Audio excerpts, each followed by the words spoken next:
Movie explain channel पर आज हम एक्सप्लेन करने वाले हैं एक पोलिश मूवी जिसमें एक 19 साल के लड़के को अपने से बड़ी उम्र वाली लेडी से प्यार हो जाता है। यहाँ लड़के का नाम होता है टॉमिक और लेडी का नाम होता है मारिया। टॉमिक अपने एक दोस्त के अपार्टमेंट में रहता है जहाँ उसके साथ उसकी मॉम डायना भी रहती है। डायना को हर वक्त टॉमिक की फिक्र रहती है क्योंकि टॉमिक बहुत ही शांत और अकेले रहता है। वो ज़्यादा किसी से बात नहीं करता और चुपचाप एक छोटे से पोस्ट ऑफिस में अपनी नौकरी करता रहता है। सीन के स्टार्टिंग में हम देखते हैं कि टॉमिक की कलाई पर पट्टी लगी हुई है और वो बेड पर सोया रहता है। मारिया उसे छूने जाती है लेकिन तभी डायना उसे रोक देती है। अब मूवी फ्लैशबैक में चली जाती है जिससे हमें पता लगेगा कि आखिर टॉमिक के हाथ में चोट कैसे लगी थी और उसके साथ क्या हुआ था।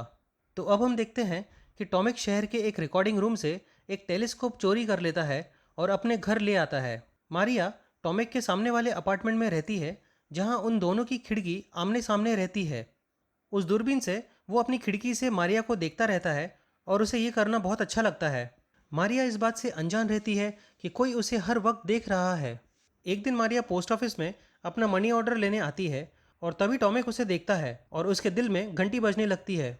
मारिया उसे मनी ऑर्डर की स्लिप देती है और कहती है कि मेरा मनी ऑर्डर आया होगा, क्या आप ज़रा देख सकते हैं। टॉमिक अपने बॉक्स में चेक करता है और उससे कहता है कि आपका कोई मनी ऑर्डर नहीं आया है।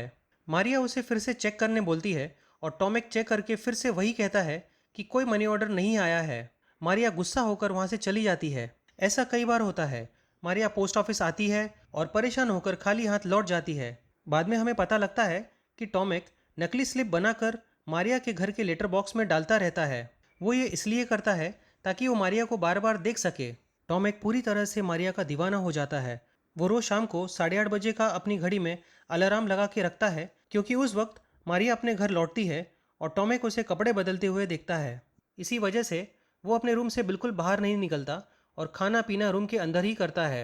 वो मारिया को रोज़ टेलीफोन करता है लेकिन फ़ोन पर कुछ कहता नहीं है, सिर्फ मारिया की आवाज़ सुनता है और फ़ोन रख देता है। एक दिन वो अपनी दूरबीन से देखता है कि मारिया के घर एक आदमी आया है और मारिया उस आदमी के गले लग जाती है और उससे शारीरिक संबंध बनाने लगती है।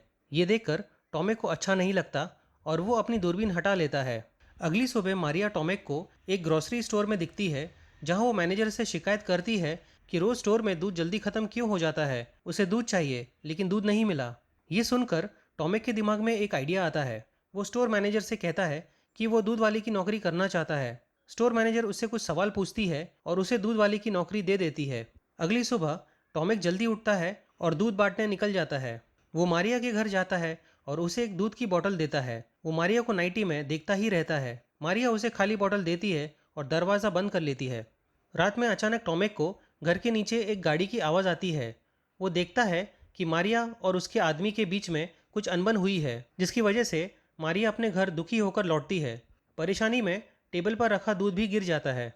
अगले दिन मारिया फिर पोस्ट ऑफिस आती है अपना मनी ऑर्डर की स्लिप लेकर और इस बार वो ऑर्डर ना मिलने पर मैनेजर से झगड़ा कर लेती है। टॉमिक उसका पीछा करता है और उससे कहता है कि तुम्हारा कोई मनी ऑर्डर आया ही नहीं था, वो स्लिप नकली थी जो मैं तुम्हारे घर के लेटर बॉक्स में डालता था। मारिया ये सुनकर हैरान हो जाती है और उससे उसका कारण पूछती है।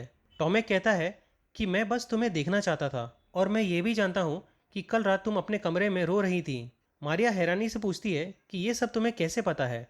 तब टॉमिक उसे कहता है कि मैं तुम्हें अपनी खिड़की से रोज़ देखता हूँ। मारिया ये सुनकर गुस्सा हो जाती है और वो उसे धक्का मारती है। टॉमिक आगे कुछ बिना बोले ही वहाँ से चला जाता है। रात में मारिया अपना बेड खिड़की के सामने लगा लेती है और टॉमिक को सबक सिखाने के लिए अपने बॉयफ्रेंड को अपने घर बुला लेती है और टॉमिक के सामने संबंध बनाती है। वो अपने बॉयफ्रेंड से कहती है कि एक लड़का सामने वाली खिड़की से देख रहा है। उसका बॉयफ्रेंड गुस्से में टॉमिक को नीचे बुलाता है और उसके चेहरे पर एक ज़ोरदार पंच मारता है। अगली सुबह टॉमिक फिर से मारिया को दूध की बोतल देने जाता है। मारिया उसके चेहरे पर चोट देखकर हंसती है और उसे कहती है कि तुम ऐसा क्यों कर रहे हो। टॉमिक कहता है क्योंकि मैं तुमसे प्यार करता हूँ और मुझे तुमसे कुछ नहीं चाहिए। मारिया का दिल पिघलने लगता है और वो टॉमिक को घर के अंदर बुलाती है लेकिन टॉमिक वहाँ से भाग जाता है। थोड़ी देर में वो फिर से मारिया के घर आता है और उससे पूछता है कि क्या तुम मेरे साथ आइसक्रीम खाने चलोगी, जिसके लिए मारिया तैयार हो जाती है। टॉमिक की खुशी का ठिकाना नहीं रहता। वो झूमता हुआ सड़क पर दौड़ लगाता है। शाम को दोनों एक रेस्टोरेंट में बैठे हुए दिखते हैं। मारिया उसे जानने की कोशिश करती है और उससे कई सवाल करती है। बातों बातों में पता लगता है कि टॉमिक ने मारिया की कुछ खत भी चुरा लिए थे जो उसका बॉयफ्रेंड भेजा करता था, और वो खत मारिया को कभी नहीं मिले। वो मारिया को सारे खत सौंप देता है और मारिया इस हरकत से हैरान रह जाती है और खत पढ़ने लगती है। लेकिन अब वो खतों में ज्यादा रुचि नहीं दिखाती है क्योंकि अब उसका ध्यान टॉमिक पर है। दोनों अपने लिए एक रेड वाइन और आइसक्रीम ऑर्डर करते हैं। मारिया उसे अपना हाथ देती है और उसे सहलाने कहती है, ठीक बगल वाली सीट पर बैठे कपल्स की तरह। टॉमिक डर डर के उसका हाथ सहलाने लगता है। उसके बाद मारिया टॉमिक को अपने घर ले आती है और उससे कहती है कि मैं एक अच्छी औरत नहीं हूँ। तब टॉमिक उसे कहता है कि उसे कोई फर्क नहीं पड़ता। वो मारिया को अभी भी प्यार करता है। डायना दूरबीन से उन दोनों को देखती रहती है। उसके बाद मारिया टॉमिक का हाथ अपनी जांग पर रख देती है और टॉमिक उसे सहलाने लगता है। सहलाते सहलाते टॉमिक चरम सुख प्राप्त कर लेता है।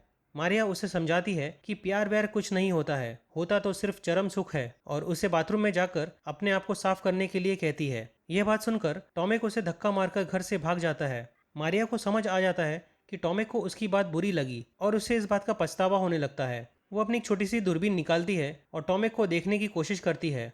वहाँ दूसरी ओर टॉमिक अपने घर के बाथरूम में जाता है और ब्लेड से अपनी कलाई काट लेता है। पूरा पानी खून से लाल हो जाता है। थोड़ी देर में एम्बुलेंस आती है और टॉमिक को हॉस्पिटल ले जाती है। मारिया ये सब देखती है और तुरंत टॉमिक के घर जाती है। वो दरवाजे की घंटी बजाती है और डायना दरवाजा खोलती है। वो उसे पूछती है कि क्या वो लड़का यहीं रहता है। जवाब में डायना कहती है कि हाँ, यहीं रहता है। वो कहती है कि वो अपना कोट मेरे घर पर छोड़ गया था और वो उसे लौटाने आई है। डायना उस कोट को टॉमिक के रूम में रखने के लिए कहती है। कोट रखकर मारिया डायना से पूछती है कि क्या वो बाहर गया है। तब डायना उसे बताती है कि वो हॉस्पिटल में है। ये सुनकर मारिया को दुख होता है और वो डायना से कहती है कि ये सब उसकी वजह से ही हुआ है। उसने टॉमिक का दिल तोड़ा है और इसलिए वो आज हॉस्पिटल में है। डायना उसे जाने के लिए कहती है और टॉमिक से दूर रहने की सलाह देती है और उसे यह भी कहती है कि वो टॉमिक को देखने हॉस्पिटल न जाए। मारिया दुखी मन से वहां से चली जाती है। अगले दिन सुबह मारिया पोस्ट ऑफिस जाती है और उसे वहां एक कर्मचारी से पता चलता है कि टॉमिक ने अपनी हाथ की नस काट ली है, वो भी अपने प्यार की वजह से।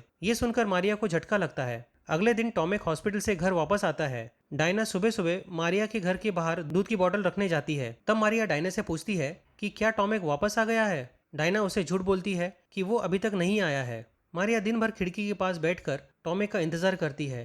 तभी शाम को वो अपनी दूरबीन से देखती है तो उसे पता चलता है कि टॉमिक तो घर के अंदर ही है और डायना ने उसे झूठ कहा था। वो जल्दी से टॉमिक के घर पहुंचती है और डायना से कहती है कि क्या मैं टॉमिक को देख सकती हूँ। वो टॉमिक के रूम में जाती है जहाँ टॉमिक सोया रहता है और उसके हाथ में पट्टियां बंधी रहती हैं। वो उसे छूने जाती है लेकिन डायना उसे रोक देती है। फिर टॉमिक की ही दूरबीन से वो अपनी ही खिड़की को देखती है और वो महसूस करती है कि किस तरह टॉमिक उसे देखा करता था, और बस टॉमिक की याद में वो खो जाती है और मूवी यहीं पे खत्म हो जाती है। तो दोस्तों, उम्मीद करता हूँ आपको ये मूवी का एक्सप्लेनेशन पसंद आया होगा। आगे और भी मूवीज़ का एक्सप्लेनेशन देखने के लिए आप चैनल को सब्सक्राइब कर लें और साथ ही बेल बटन भी दबा दीजिए। मूवी का एक्सप्लेनेशन अगर आपको पसंद आया है तो आप इस वीडियो को लाइक कर दीजिए। तो फिर मिलेंगे मेरे और एक नई मूवी के साथ। तब तक अपना ख्याल रखिए। Bye bye.